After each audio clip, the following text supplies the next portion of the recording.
And I'm delighted to see the MIKTA ambassadors here this morning in the front row. And I also acknowledge the presence of other ambassadors and members of our diplomatic network here. And Vice-Chancellor Ian Young, thank you so much for hosting this seminar here at ANU. Nearly 2 years ago, 5 countries came together through a meeting of their foreign ministers in the margins of the United Nations General Assembly in New York to form a new partnership. At first blush, a somewhat unlikely grouping, MIKTA, made up of the nations of Mexico, Indonesia, Korea, Turkey and Australia. We are nations of influence in our respective regions, geographically. While each nation has different, although complementary, priorities, it is evident that MIKTA brings greater weight together as a group than what could be achieved by acting alone. For example, the combined GDP of MIKTA countries is over $5.8 trillion, about 8% of the world's economy, and this share is expected to grow. Our combined population is around 530 million, about 8% of the world's population. We're all members of the United Nations, the G20, the World Trade Organization, the Global Partnership for Development Cooperation. We are like-minded on many global issues, and we're all active contributors on the global stage. Yet there's a diverse range of geographic, thematic and religious groupings in which 3 or more of the MIKTA countries are also prominent contributors, which we find to be one of the group's great strengths.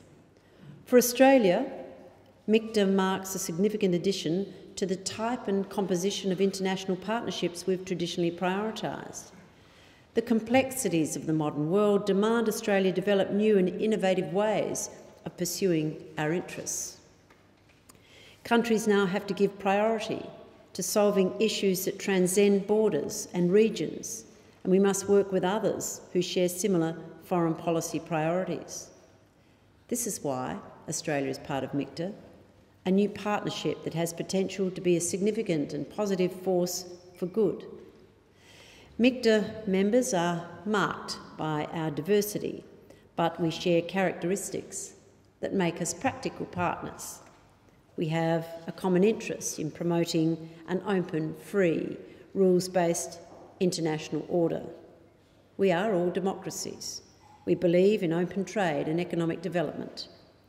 Our economies are the 12th, 14th, 15th, 16th and 17th largest in the world, and growing at a faster rate than many in the top 10.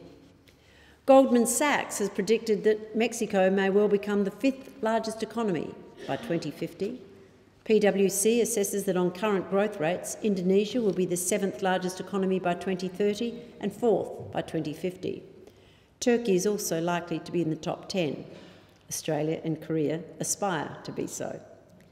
So MIKTA provides a forum to exchange views and canvass possible solutions to common challenges.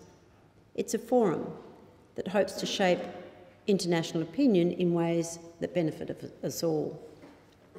Last month in Seoul, my fellow MIKTA foreign ministers and I discussed the most serious challenges we're facing. The joint communiqué issued after the meeting reveals the range of issues discussed and agreed upon, including counter-terrorism. No country is immune from the scourge of terrorism and the phenomenon of foreign terrorist fighters. Terrorism is now more global, more complex, more dangerous than ever before.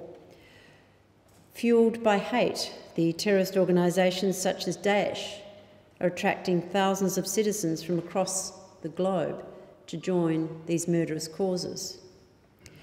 During the MIKTA Foreign Ministers meeting, we learned from Korean authorities that a South Korean teenager had attempted to enter Syria with the intention of joining Daesh.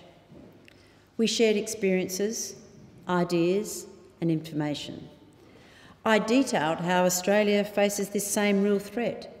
Since becoming Foreign Minister, I have cancelled around 120 Australian passports to prevent Australian citizens travelling to Syria and Iraq to become foreign terrorist fighters in that conflict.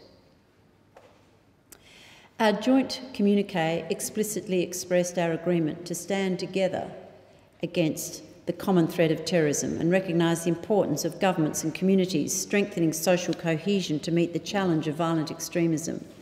We highlighted the importance of preventing and addressing the issue of foreign terrorist fighters. Over the past 2 years, MIKTA have issued a number of joint press releases on issues as diverse as Ebola, North Korea's nuclear program, the downing of Malaysian Airlines MH17, global health, global governance, even on International Women's Day. Our UN ambassadors in New York and Geneva meet regularly to discuss the contribution that MIKTA can make to strengthening global governance. MIKTA members are also concerned about the global economy. Australia wants to promote global prosperity through openness to trade and helping drive business growth. And we find that MIKTA can be utilised as a powerful advocate for the benefits of liberalised trade and investment. We have strong trade, investment and tourism linkages between the MIKTA members already, and there's plenty of opportunity to expand this. Last year alone, other MIKTA countries, other than Australia, so that makes it the MIKT, invested around $25 billion in Australia. Visitors from MIKTA countries spent approximately 5.8% of the total expenditure of overseas visitors here in Australia. And of Australians travelling overseas for short-term visits, nearly 13% travelled to Mexico, Indonesia, Korea or Turkey. I'm also working with my MIKTA colleagues to test whether our development cooperation is meeting the contemporary challenges the world faces. I'm committed to making continuous improvements to our aid program. Recently, we established the Innovation Exchange, where we identify innovative solutions to otherwise intractable development issues, trial them, and if they work, we scale them up and apply them in our region. But MIKTA opens up new opportunities to improve the effectiveness and efficiency of the programs we deliver. We can play a bridging role between developed and developing countries. In coming months, there are 2 critical global negotiations on development cooperation.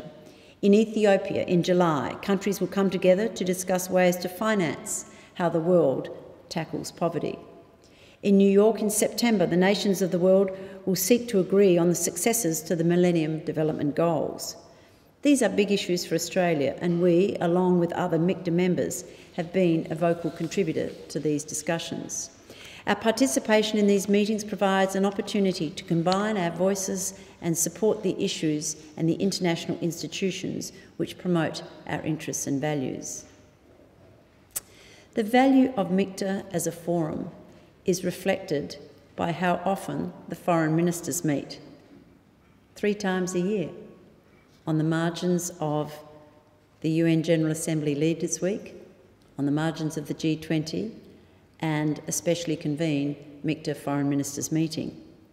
And this gives the group a unique and powerful momentum, building deep and lasting connections.